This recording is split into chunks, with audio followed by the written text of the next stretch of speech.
Alléluia, gloire à Jésus-Christ. Sois béni de l'Éternel, que le nom du Seigneur soit béni, que le nom du Seigneur soit élevé, que le nom du Seigneur soit magnifié dans le nom de Jésus-Christ. Merci de t'associer à moi encore une fois de plus à la table du Seigneur pour qu'ensemble nous puissions partager ce pain que nous avons au menu, le pain qui donne la vie éternelle, qui n'est autre que la parole du Seigneur. Alléluia. Nous voulons donc poursuivre nos séries de vidéos sur les récompenses des saints dans les airs lorsqu'ils rencontreront le Seigneur Jésus-Christ. Nous parlions donc de ces récompenses en termes de couronnes. Nous avons déjà parlé de 5 couronnes. Alléluia. Je vais parler de la 6e et de la 7e couronne dans cette vidéo. Amen. La 6e couronne à laquelle je vais faire allusion, c'est la couronne des vainqueurs. Amen. Et cette couronne-là, elle est réservée véritablement à ceux qui auront gardé ce que Dieu leur a donné. Amen. Ils ont été vainqueurs. Dieu leur a donné quelque chose. Et ils ont conservé ça. Ils n'ont pas perdu ça. Amen. Et on va lire dans le livre d'Apocalypse 3, on va lire les versets 11 et 12. 11 et 12 qui disent ceci. Je viens bientôt. Retiens ce que tu as, afin que personne ne prenne ta couronne.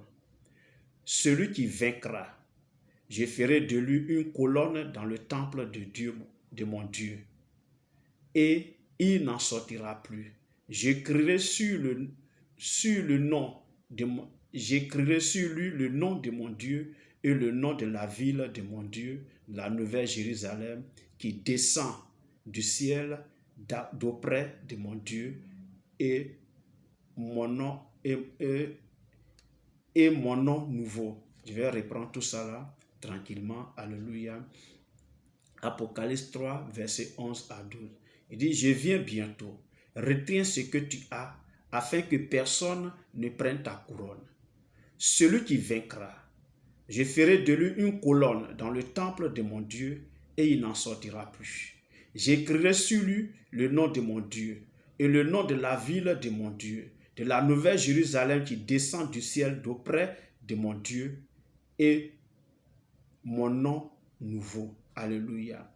Donc, c'est une couronne des vainqueurs. À celui qui vaincra. Alléluia.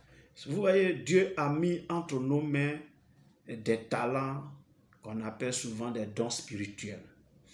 Tu as le don de guérison, le don des miracles, tu as un don de puissance, un don charismatique.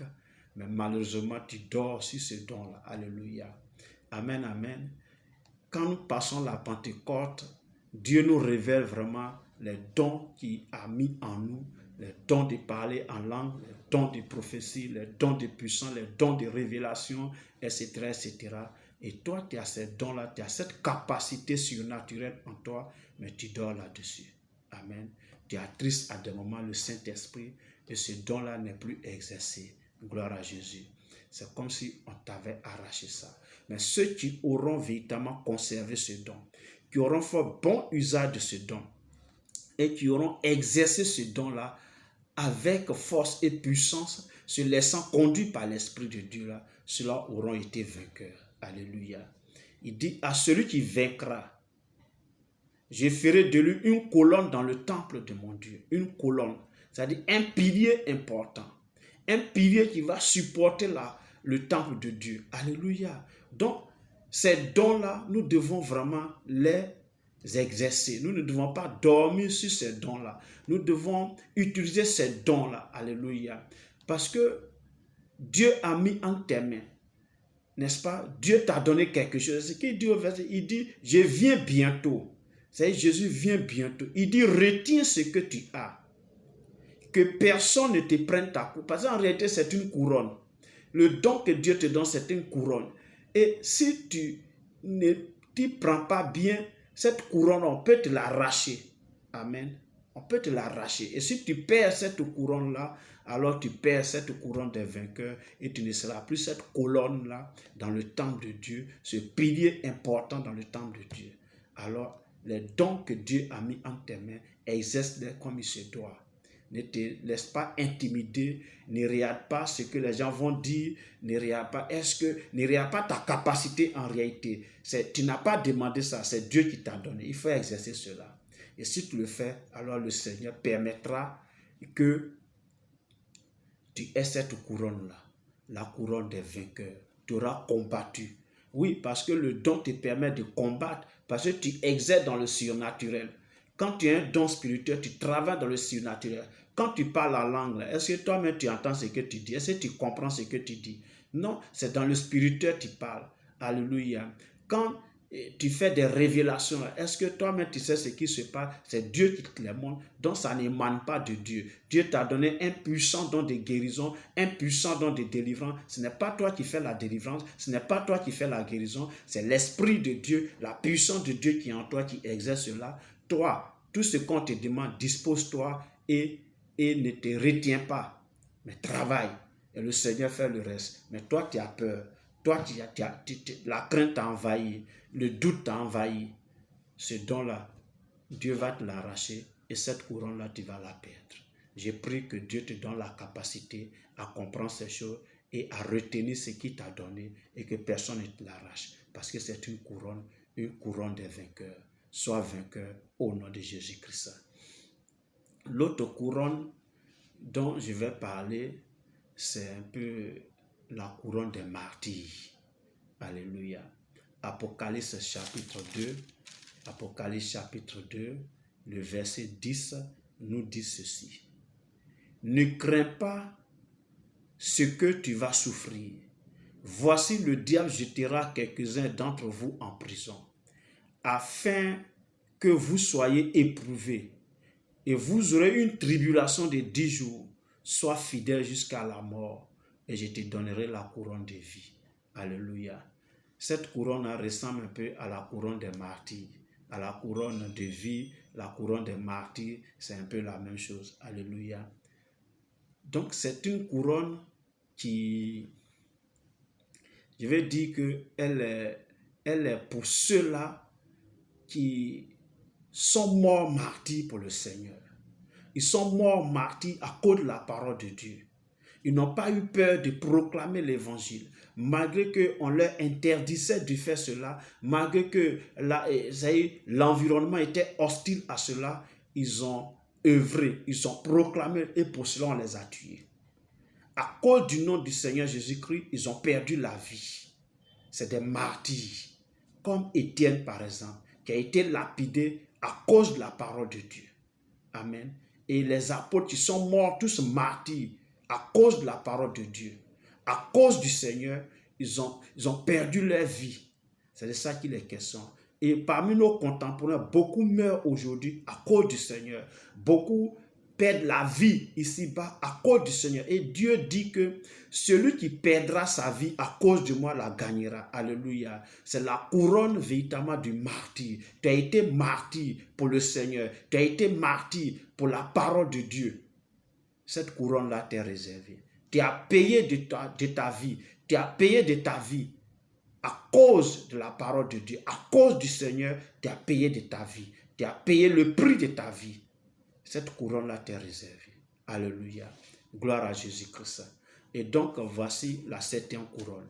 Et pour clore véritablement cette récompense-là, si vous remarquez bien, si vous avez vraiment bien suivi, j'ai parlé de 7 couronnes, mais en réalité, les 7 couronnes-là peuvent se résumer en une seule couronne. Alléluia. Parce qu'en réalité, sur la tête du roi, on met une seule couronne.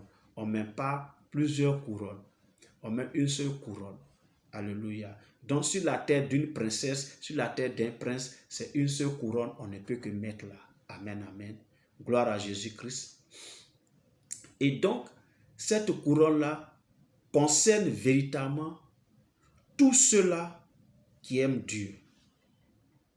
Depuis qu'ils ont donné leur vie à Jésus-Christ, depuis qu'ils ont cru au sacrifice de Jésus-Christ là, ils aiment Dieu et ils vivent pour Dieu.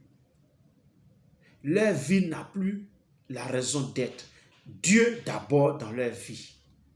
Ils sont prêts à supporter les épreuves. Ils sont prêts à supporter la tentation, à résister à la tentation. Ils sont prêts à payer même de leur vie pour le Seigneur. Ils sont prêts à payer de leur vie pour la parole du Seigneur. Ils sont prêts à annoncer l'évangile de Jésus. Ils sont prêts à évangéliser. Ils sont prêts à gagner des âmes, vaille que vaille. Même si l'environnement est hostile, mais ils travaillent à cela. Ils sont prêts à payer le prix de leur vie pour le Seigneur. Ils exercent l'œuvre de Dieu avec un cœur dévoué, sincèrement, sans murmure. Ils sont prêts pour le Seigneur. Ils sont engagés, ils sont consacrés. Ils vivent que pour le Seigneur. C'est ceux-là qui méritent. En réalité, c'est ceux-là. Et quand vous voyez, tous ces couronnes-là se résument en une. Vous voyez un peu, quand on parle de la couronne de vie et la couronne des martyrs, c'est pratiquement la même chose. Et la couronne des vainqueurs, c'est pratiquement la même chose. On a parlé de la couronne de joie, la couronne de gloire, la couronne incorruptible, c'est la même chose. Alléluia. Donc, pour dire quoi? Tu seras récompensé. Mais quand nous allons comparaître devant le Seigneur, au tribunal du Seigneur, il y a certains qui ne seront pas récompensés, tout simplement parce que eux, ils sont sauvés, mais comme au travers du feu. Il veut dire quoi? Il veut dire que, par exemple, le brigand à la croix, qui a dit au Seigneur, je souviens-toi de moi quand tu reviendras dans ta gloire. Et Jésus lui dit, aujourd'hui même, tu seras avec moi dans le paradis. Lui, il n'a pas travaillé, il a cru, il est mort, en même temps il est allé. Lui, il a été sauvé, mais il n'aura pas de récompense. Amen. Parce qu'il n'a rien fait pour le Seigneur ici-bas. Alléluia. Donc, il y a des personnes comme ça qui sont reconnues peut-être comme des prostituées, qui sont reconnues comme des féticheurs, des idolâtres. Et un matin, quelqu'un leur a annoncé l'évangile. Et après avoir entendu l'évangile, après avoir rencontré le Seigneur, après avoir donné leur vie au Seigneur, ces personnes-là meurent aussitôt. Ces personnes n'ont pas pu travailler pour le Seigneur. Ils seront sauvés, mais ils n'auront pas de récompense. Il y a ceux qui viennent à l'église, mais qui refusent de travailler pour Dieu. Quand on veut leur confier une tâche, ils n'en veulent pas. Ils sont sauvés, mais malheureusement, quand ils vont arriver au tribunal du Seigneur, ils n'auront pas de récompense. Alléluia. Mais c'est ceux qui auront véritablement travaillé pour le Seigneur, qui auront fait l'œuvre de Dieu, qui se seront engagés véritablement. Ceux-là hériteront véritablement ces couronnes-là. Et Dieu leur donnera au temps voulu dans le nom de Jésus-Christ. Et j'ai prié que tu sois au nombre de ceux qui seront couronnés au tribunal de Christ. Dieu te bénisse. Nous sommes à la prochaine. La prochaine, on parlera des noces de l'agneau. Porte-toi bien et que Dieu te garde dans le nom de Jésus-Christ. Amen.